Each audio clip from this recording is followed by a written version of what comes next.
Greetings and salutations, and welcome to day 2 of the World Future Studies 2021 conference, Open Futures. We're here to be wide open about what could happen, what we would like to happen, and certainly also open about the futures we want to avoid.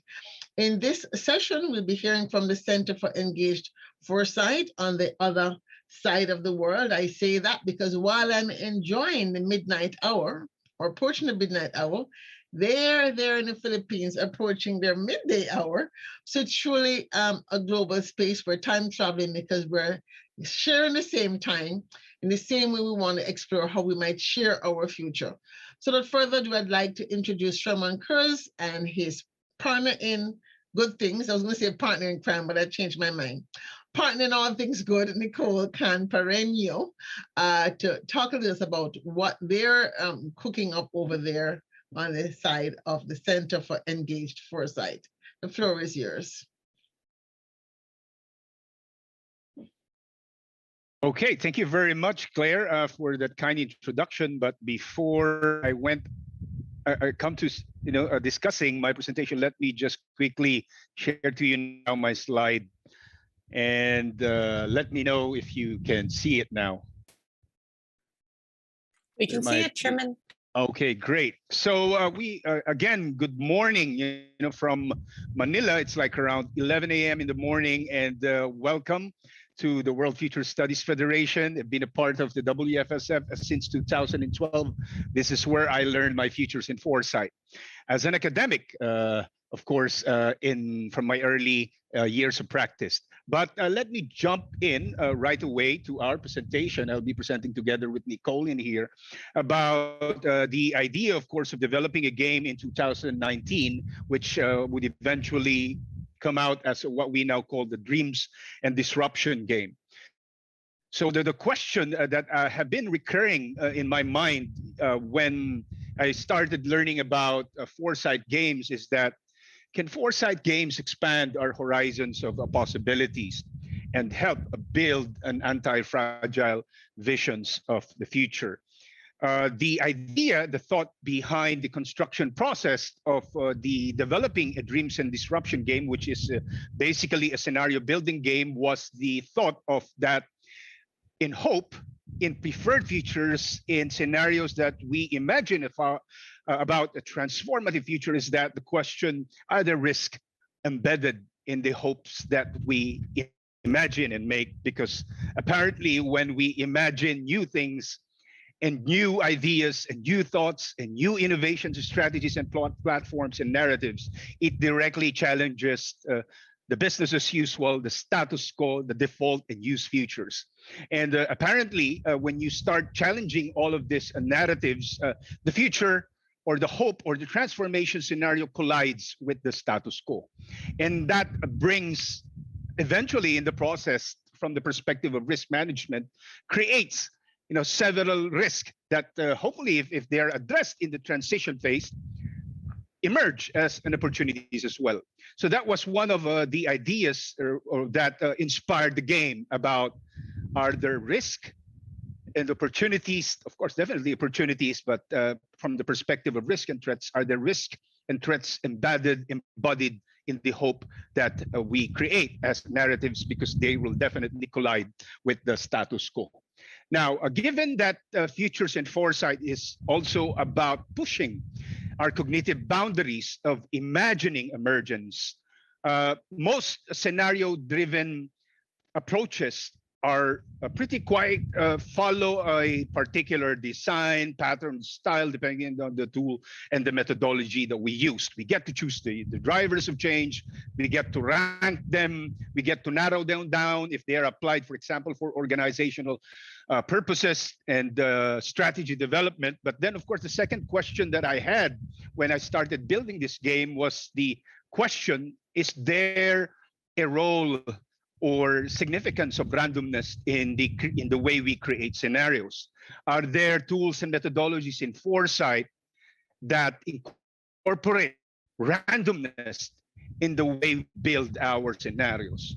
But apparently, I tried to do a literature review of that, but I could only see,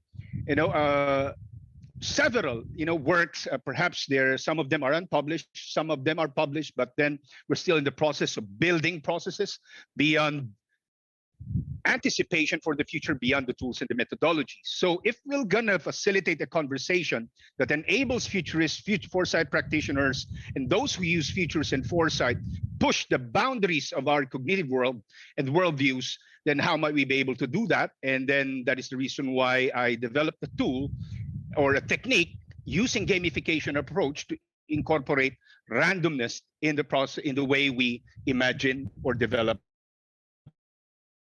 Let me just move my deck now. Is of course, when we talk about gamification, this always comes to mind.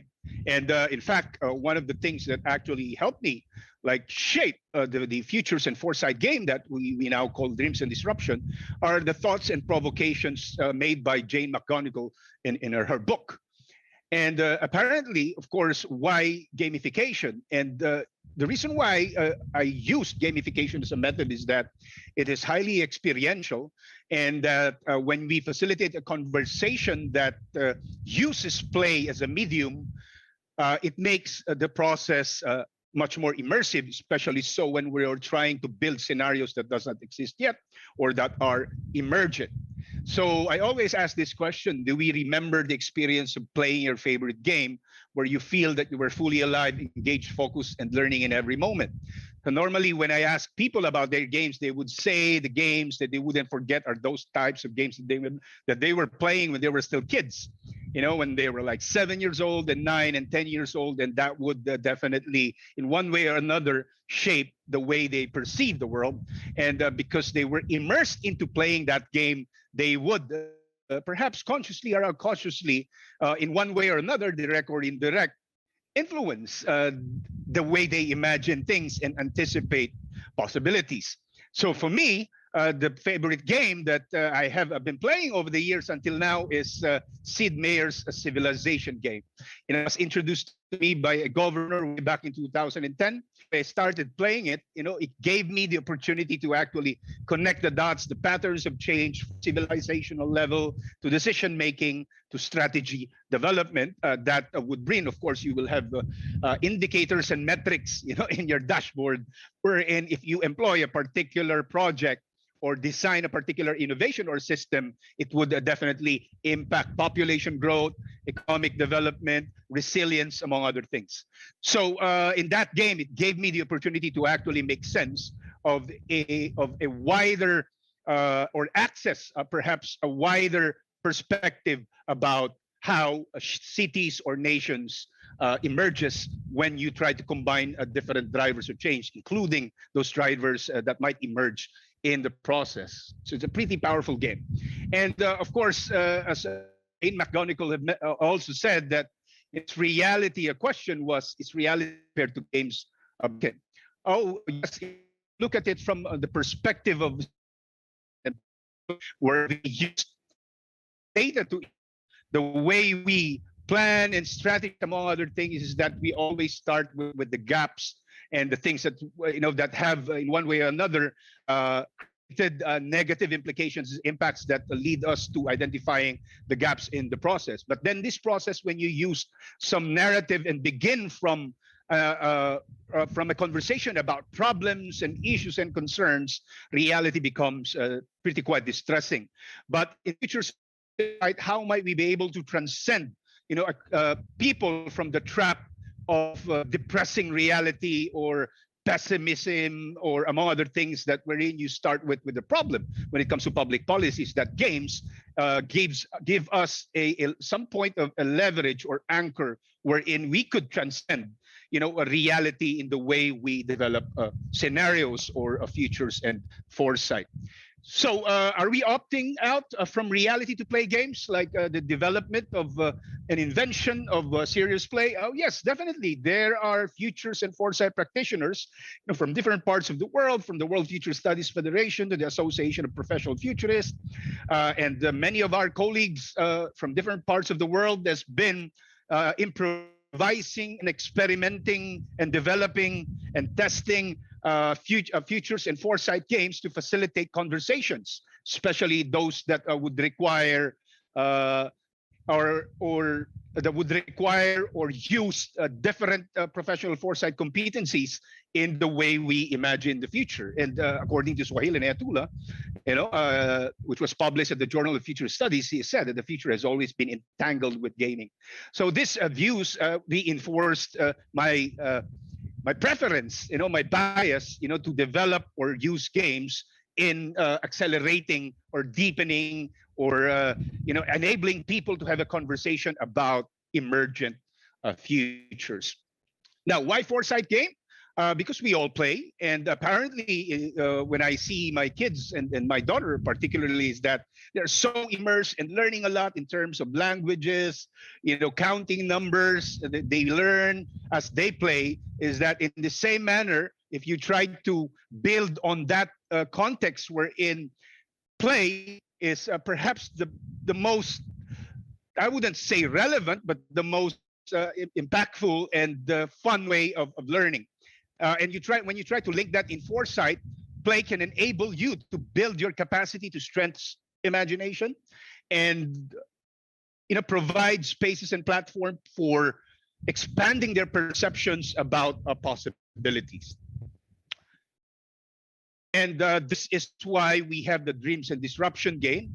It is a scenario building game that uses time horizons, drivers of change, have incorporated leaders and movements into the process, because definitely, as we've seen and on how futures and foresight emerge or particular disruptions occur, leadership and movements have the power and influence to change the conditions of change. While we see the drivers of change as like your white elephant in the room, the global drivers of change that are influencing and driving the way people perceive the future, leaders and movements can actually change, reframe the meaning and context of why these drivers of change exist in the first place, why they die, or why they prosper and evolve and transform in the process. But then beyond the leaders and movements is the thought that perhaps there is a need for us to incorporate disruptions as well in the way we build scenarios. Like, for example, COVID-19 pandemic, right? So if you try to see traditional scenario planning methodologies, is that only incorporates drivers of change. Drivers of change can also be disruptions, but they're not necessarily specific. But then given that in a post-COVID-19 world, we have started to emphasize and accentuate the role of disruptions in the way we build and imagine the future. So in this game, in 2019, when we started, crafting and designing this game, we thought of incorporating planetary types of disruptions, as part of the scenario building process, and to stress test and find ways by which we can have a conversation of how might your preferred, disowned, or outlier future evolve when it is disrupted by a particular type of disruption. It could be a cybersecurity disruption. It could be a nature type of disruption, or an economic type, technology types of disruption, among other things that are global in terms of impact and influence. So they are perhaps, if you try to consider it, they could as well emerge as the drivers of change. Definitely they are. But for the purpose of this game, we tried to identify several the planetary types of disruption, and we've used some, of course, frontier risk reports published by the World Economic Forum to make the game pretty much a bit of at least grounded in recent reports by futurists and foresight practitioners. And then the idea really is that to enable a conversation that stress tests the scenarios, you have a scenario stress testing your scenarios, and then hopefully through a deepened conversation, create an anti-fragile vision of the future, particularly preferred future, because preferred futures does not necessarily mean they are anti-fragile. They can also be vulnerable as well.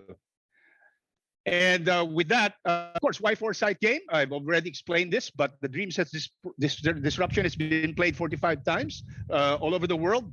And of course, it integrates the process, the idea of randomness in the game. Of course, leaders and movements, planetary types of disruption, including existential risk and threats, the diversity of voices, ethics, cultural, and the spiritual domain.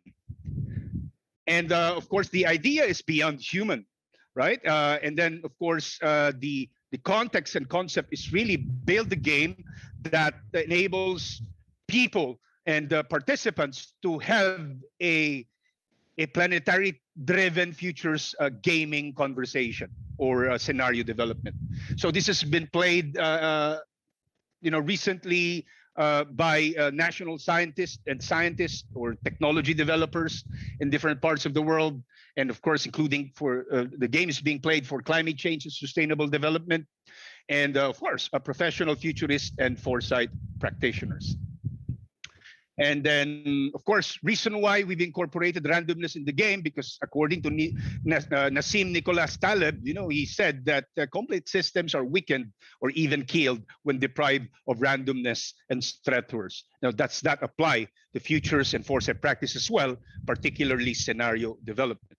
I would argue that yes, randomness do play a big role in the way we build future scenarios and implement them, including, of course, the stressors that might change the conditions of change, particularly in the way people perceive and imagine the future. The dreams and disruptions have three levels. One is the dreams. Of course, it incorporates elements of time horizons, the drivers of change, but uses the hybrid futures as a scenario archetype to facilitate the conversation about the future, which is, of course, your worst future, weird, preferred, and integrated. And then you have drivers of change that you can draw from the card, and that's where randomness comes in. And normally what I do is that I customize the game depending on the audience or participants that you have, depending on the objective of a particular foresight or futures work, that we change the drivers of change to make it more relevant and significant to a particular community or environment. And then, of course, that's phase one. You build your scenarios, draw in the card, use the hybrid futures as a plot to imagine the alternative future. Now, apparently, we just had a recent conversation with a National Economic Development Authority, and we are looking into creating a new edition that incorporates the Sustainable Development Goals into the process of dreaming the scenarios here. And then, of course, once the scenarios are created, the initial scenarios are created, and then you draw a card from the phase two, which is your drawing a leadership archetype or movement. So here is that we use archetypals with phases, of course, in order to help and enable our participants to imagine, really a more vivid understanding and conversation about, okay, if this type of leadership archetype emerge, what happens to the scenarios? If this particular Black movement emerge, it becomes the mainstream view and influencing the way we see things, how might your scenario evolve? How might this scenario narrative changes as well? Like, for example, in the context of Afrofuturism or indigenous movements, among other things.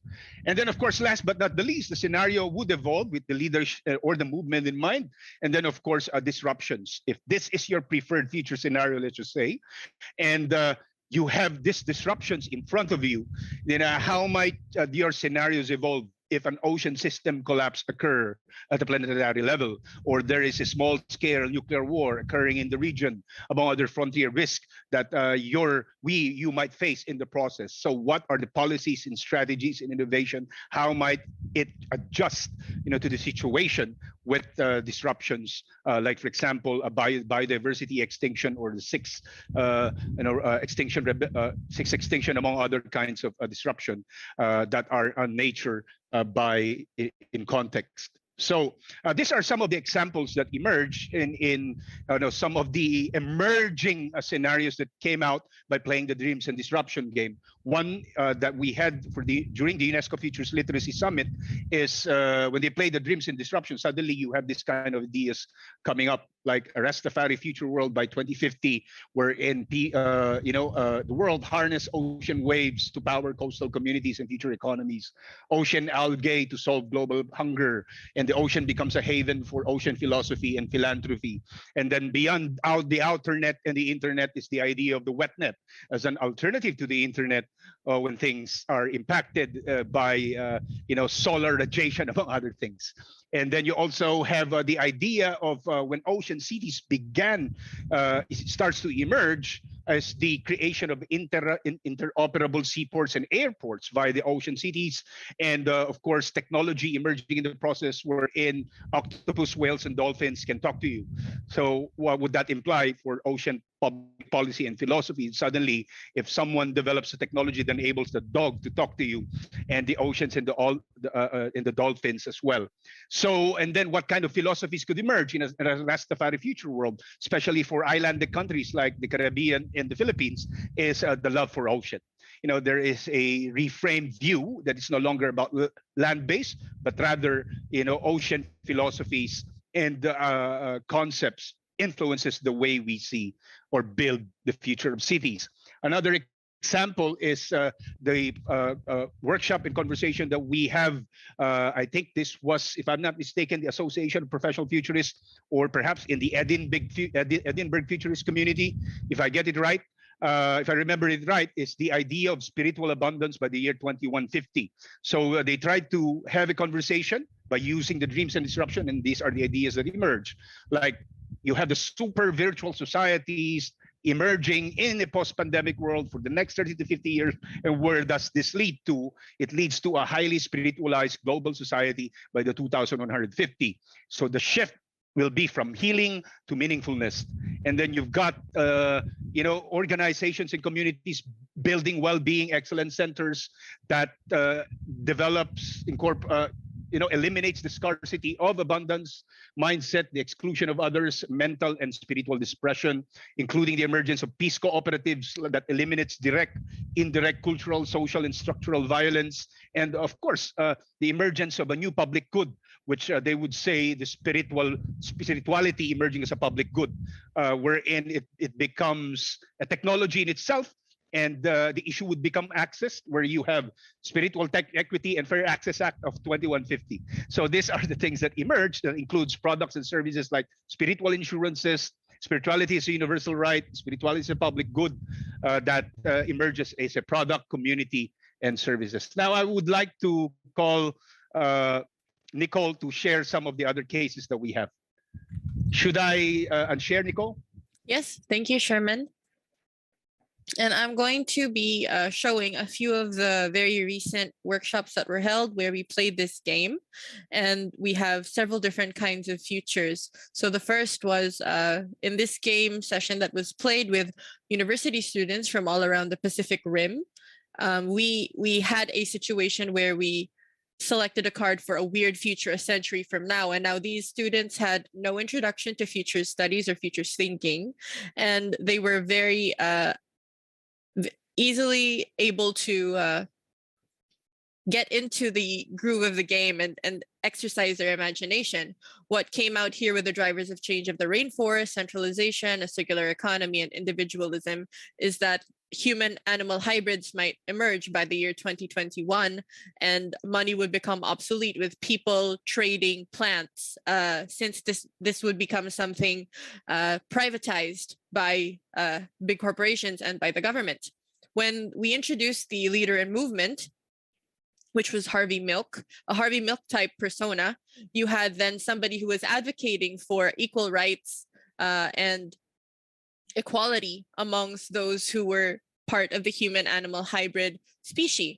And you had a difference in how humans might evolve in this weird future where we would have anatomical features adapting to the rainforest and have vertical rainforest and perhaps Wi-Fi trees, since technology would play a big part in this future.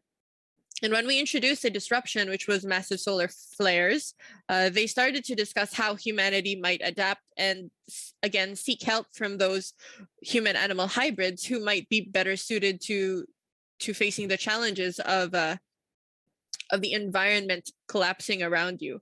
So you had here innovations where people would try to capture the solar flares as a source of energy, that the government would institute public housing to protect people from the solar flares, or you might have humanity going underground completely or creating a artificial ozone layer. So this was a very interesting session where we had people from different backgrounds, different strands of study coming together to build this future world, and it was very robust. When this game was played with the Asia Pacific Futures Network this year, what we drew was a preferred future a century from now, and the drivers of change were a Muslim Asia, anti-speciesism, geothermal energy, and a self-actualizing economy. In this future, you had people changing the measure of success to self-actualization instead. And you had one species and not separate species, and trying to harness geothermal energy from volcanoes. You had here an anti-human, an anti-animal rights movement, and people determining how to treat the animals that were in their keeping. When you introduced the leader of the movement with a Mother Teresa type persona, you had people then change how they interacted with the environment and with their surroundings. You shifted to a plant-based belief system and using insects instead as a food source, because you then respected and treasured the lives of the animals around you. With the disruption, with the sixth extinction, and interacting this with the type of leader that you had, you would have humans being endangered as a result of a dwindling food supply, and possibly the mindset that poverty would be the ultimate self-actualization. So in this future, people might accept that the extinction of land-based species, the extinction of the human race, might be something that is desired and would bring you closer to self-actualization.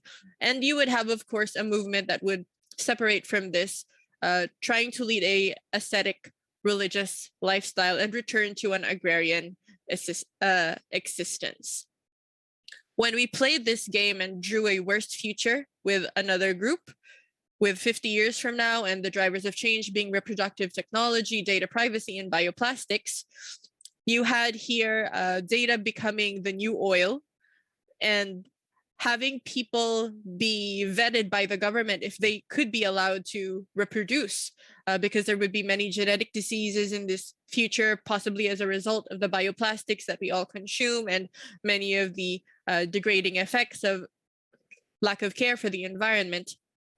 And you would have here the possibility of human-robot emotional relationships evolving if reproducing and actually having relationships, being married was something that was highly regulated. When you add the leader of the movement, which was Corazon Aquino type, she was a former Filipino president, they tried to imagine how she might address the situation and what she could bring to the table. So the Philippines would establish a department of AI and try to put safeguards to ensure that there would be full transparency in the policies being given, and that there would be legislation on data protection. So your genetic information could not be used and sold elsewhere. And you would try to mitigate the issue with the bioplastics by regulating the production.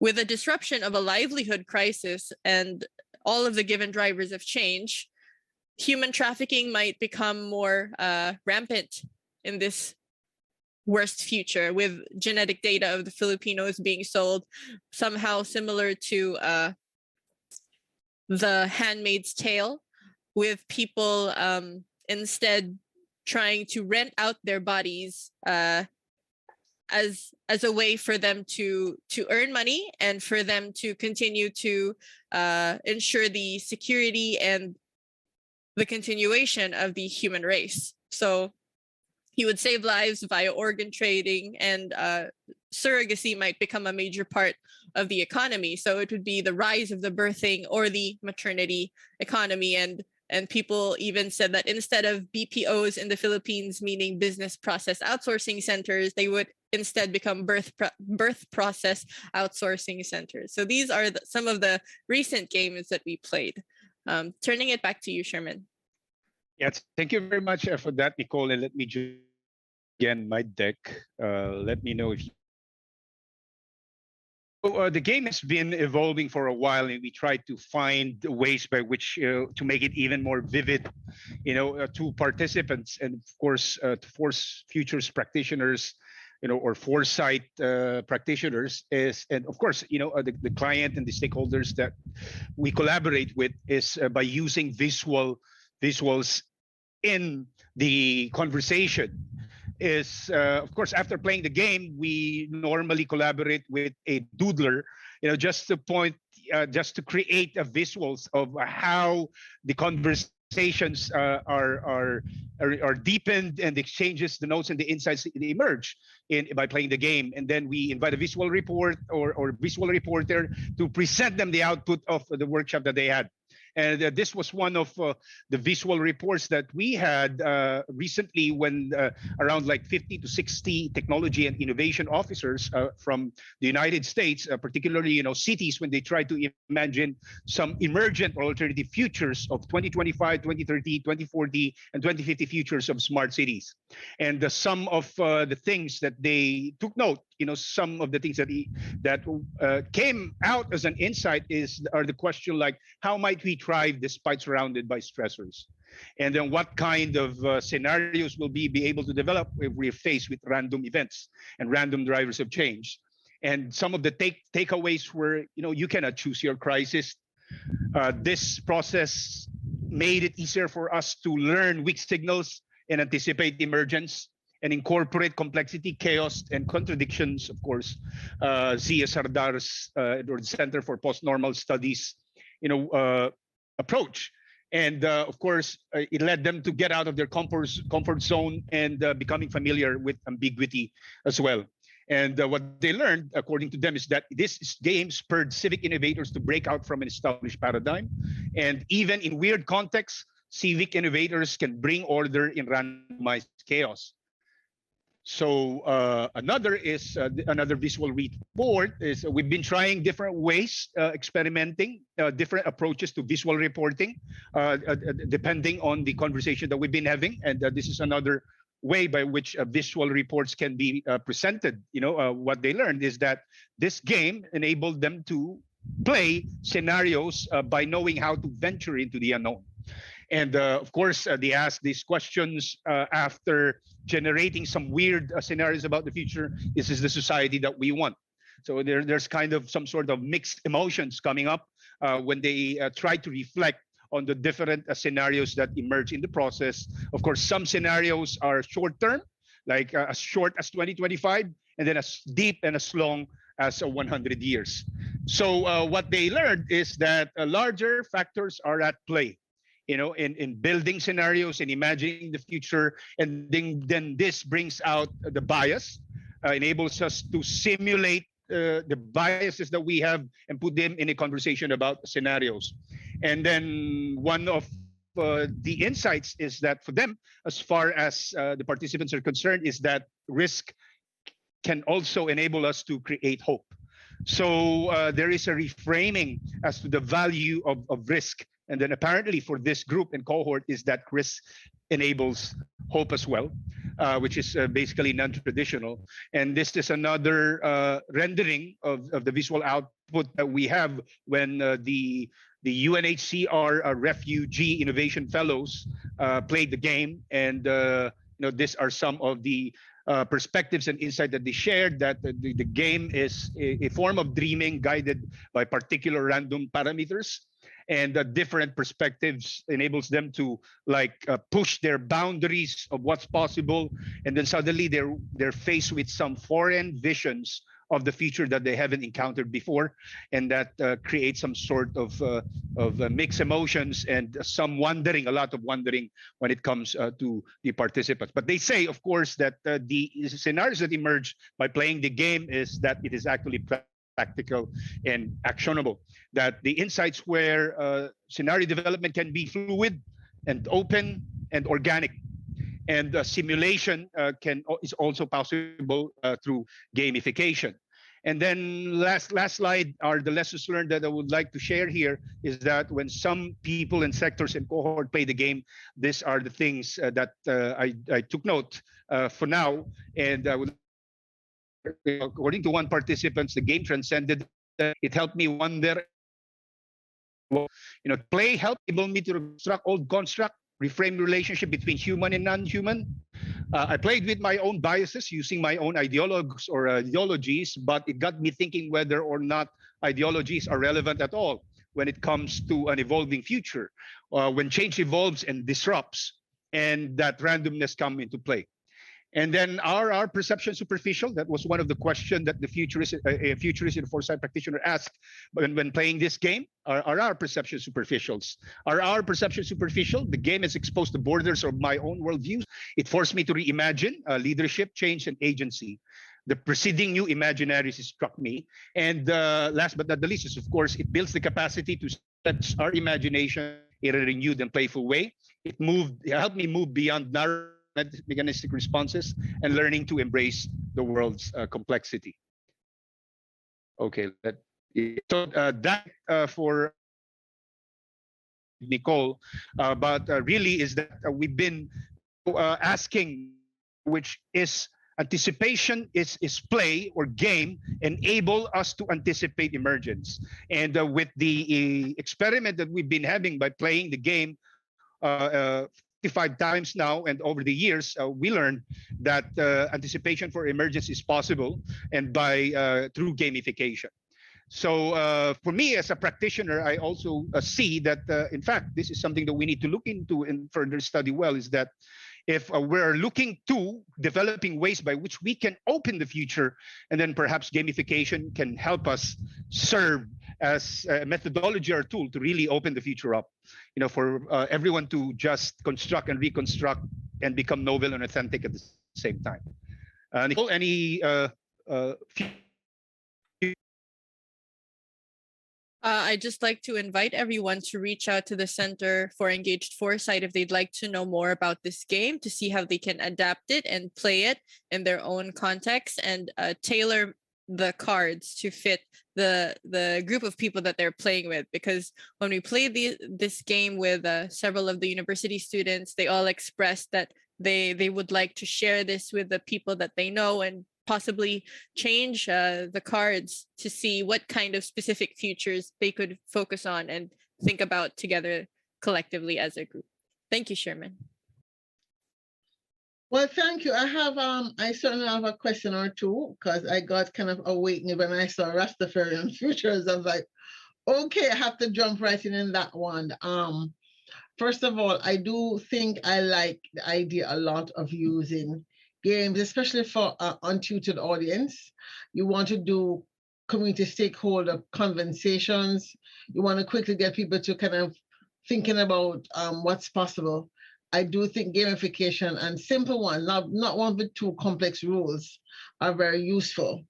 So let me ask you, how did you come to the Rastafari Futures? I want to start there. How did you come to the Rastafari Futures conversation?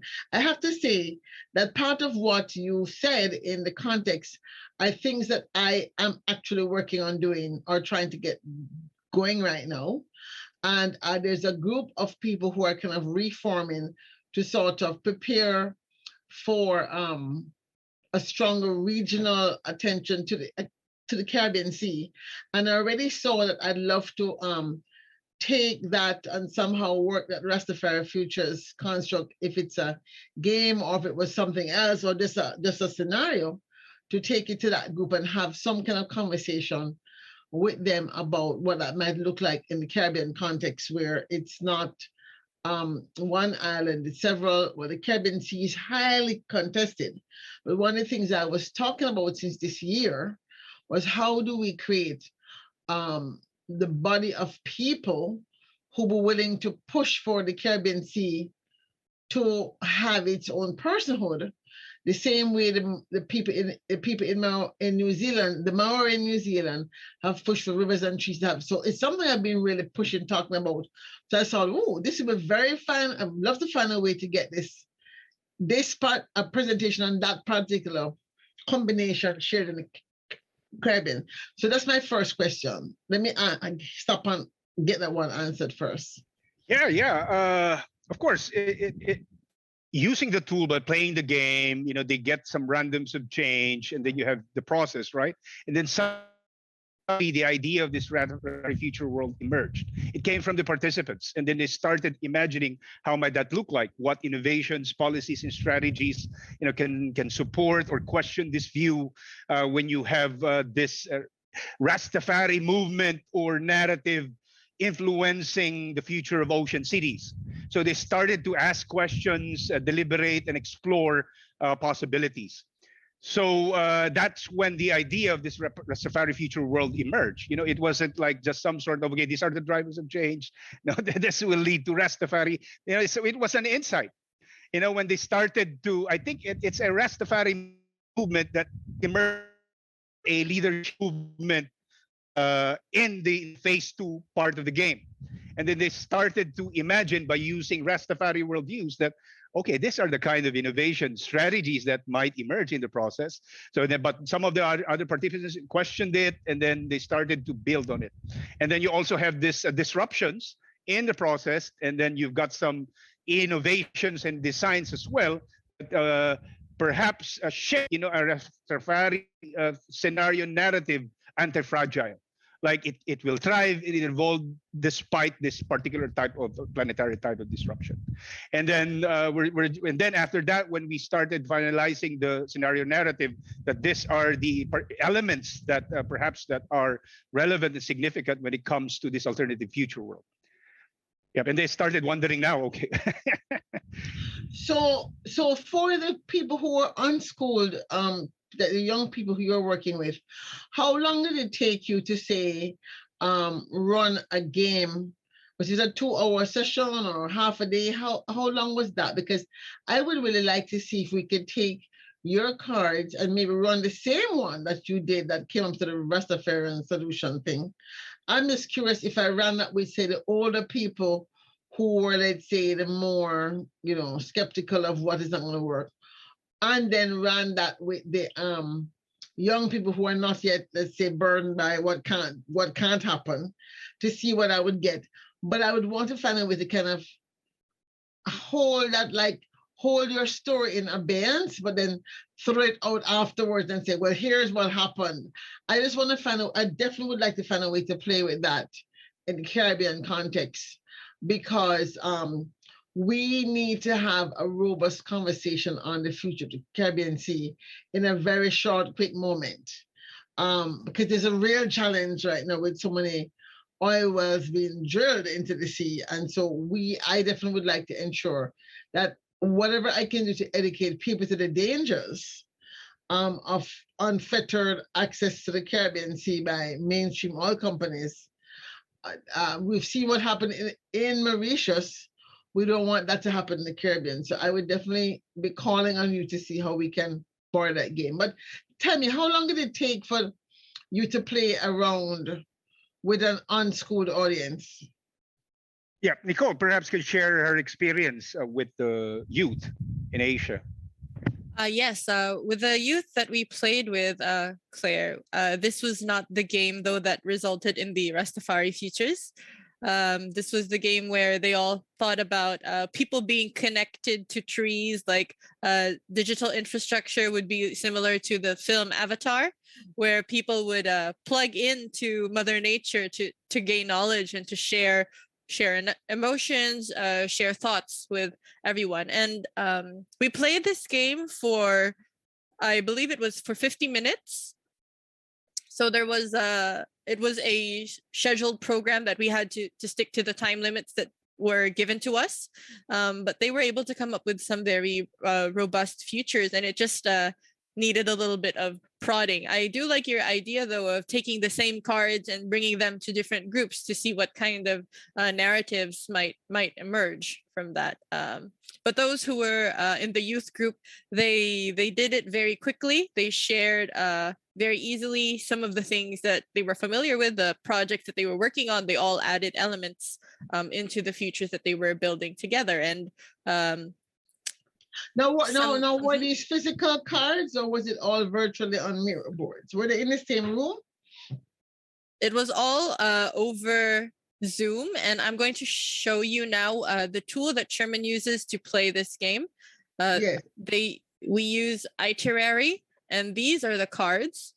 that you just draw and it comes up randomly. So this is a prototype, and I believe that we do have some plans for the Center for Engaged Foresight to develop a physical card game for this. But this allows you to quickly swap out any drivers or add anything that you would like to change. So the drivers that you have here are nature drivers, societal drivers, political, economic, cultural, ethical, spiritual, and technological. And then you have here the leaders and the movement. So there's another version of this game with cards specifically for participants from the Philippines. So we take out some of the more global personalities here and try to focus on some things and emerging issues that we can see here in the country. Yes, I definitely, I can tell you, I definitely am going to probably be calling you soon to get, or if you have do you have like a guide of how or do you run like a workshop of how to use it? Because I would definitely like to tackle this sooner rather than later, both that game as well as the game that, well, which game was the one that led up to the Rastafarian one, and which it was two different games altogether? Yes, it was different games. Yep. But sometimes, when we sometimes we customize the game according to, the client or stakeholders that we're with. Like, for example, if you want to use this for scenario development or scenario planning, and then what we normally do, it's a 3 hours game. Like no orientation of foresight or futures or scenario planning, just play the game. Yeah, I am thinking that from certainly we're talking about what I call my public interest stuff. It's just to see how people respond, because there's not a big appetite right now in the region. I've been trying to cultivate that appetite, and so I'm tired of waiting around. So I want to do something possibly fun in late November or mid to late November with different groups of young people, number one, and then we have a conference in November on Caribbean food. There's a way for me to take the cards and do something just to see how people respond. And then hopefully that will give me the quote unquote the language to say to the government or whomever, listen, this needs to be done seriously. Because at the present time, we don't have this kind of participatory engagement, especially of young people. And they tend to poll very despairing of the future. So when you take with the most recent polls of young people in the Caribbean have been very desperate and despairing. And so this idea of using games to create a narrative that is more optimistic and hopeful is something I would love to see us do more, definitely. Are you guys trying to write an article for Human Futures with this? I definitely would like an article on this. Yes, we can definitely explore that, Claire. Thank you. So I'm going to share again. We do have a white paper that does discuss how to play the game. Yes. We can share this with those who reach out to the Center for Engaged Foresight. So these are our details again, to go to our link tree where you have the contact information and the link to the white paper. And also this is the email of Shermon if you'd like to reach out to him. So in this PDF, you do have a proposed flow for facilitating the game, some of the questions that you can ask the participants in order for them to be able to build the futures. And there are several articles that have already been written about this game, but your suggestion, of course, please let Shermon know. And yes, I definitely will, sure because he'll get right to that. Our goal is that coming out of this conference, we would have not academic. I think they want to publish a specific academic thing, but we want like the more fun stuff for Human Futures. One of the big visions we have for Human Futures, especially something like this, we're really trying to market the magazine to this sort of an NGO change-making tribe around the world. That's really we believe that as a UN NGO body, all the UN type NGOs should basically know who we are and should be using some of the futurist tools to help achieve their greatest synergies around their campaign to achieve the Sustainable Development Goals. So I would definitely love to have a essay, something fun, something, talking about, 4 worlds from the future, dream, whatever, disruption. I think the rest of the one really blew me away. I'm really excited about that one. Coming from Jamaica, trust me, it made a big difference.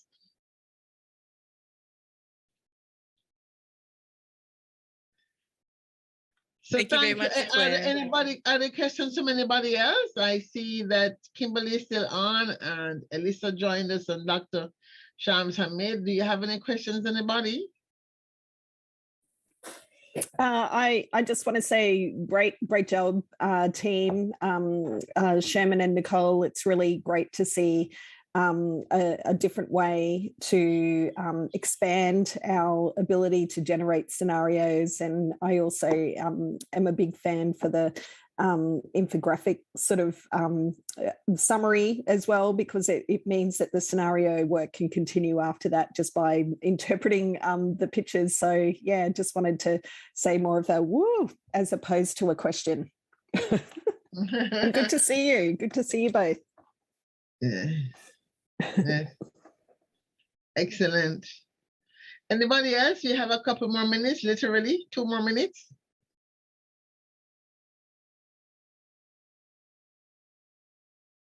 Yes, and Kimberly, you went before as well. The same invitation is offered.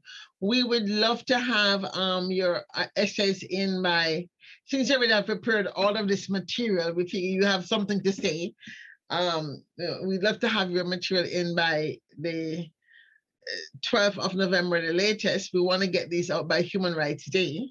So we want to have Open Futures out by December 10th, special edition following the conference with some really nice insights. So please, please, please, don't let me come looking for you. I will come looking for you, but don't come looking for you. Just please volunteer to write up a nice, a short or long feature article. Short essay could be like, just 2 pages, 3 pages. A longer piece would be 6 pages or so for our magazine. And again, we're now going, I've just identified somebody who is reviews game as in gaming type games, like apps which are gaming games. And I really want to put on more, let's say, people always doing book reviews. I really want to have us kind of come up with like a game review construct. Like, how do you review a game to see if it's doing what it says it's doing? Do we have any metrics to look at the efficacy of games and the fun factor? What are some ways in which we can begin to score games? I think it would be very good, useful if WFSF team members came up with some ways to score games that at least 5 of you could agree on. That we could, okay, if 5 of them agree, it's 1 hand. Well, if we want 10 to agree, fine. 10 hands, 10 people agree. We can say, well, that's the new standard until otherwise proven. So those are the things we'd like to begin to explore in Human Futures. Is there a way to evaluate and then codify a rating system on games, difficulty, level of difficulty, for example, age group appropriateness, those kinds of things. So if we had a toolbox then of games that people are building, that's what I said, how do we now make it easily accessible? There's a lot of work that we have to cover in terms of preparing people for the shifts that have to happen in terms of the world we want to see. And so I believe in this, they call it all hands on deck. Everybody, throw something onto the wall. And then if 10% stick, we have something moving forward. That's certainly that's the premise of my Smart Futures framework, that if we have 10% of people thinking the same thing, we're going to see a paradigm shift. So I think these kind of games can definitely accelerate the accomplishment of reaching that 10%. So if there are no questions and comments, I'd like to thank you both for participating. It was a really great conversation. You have made my day. It's a Rastafari Gone International. That means, Sherman, if you invite me to Philippines to do a presentation on Rastafari Furious for True. And Nicole, nice to meet you. I really look forward to hearing from both of you again. And I'll be in touch to see how we can move forward.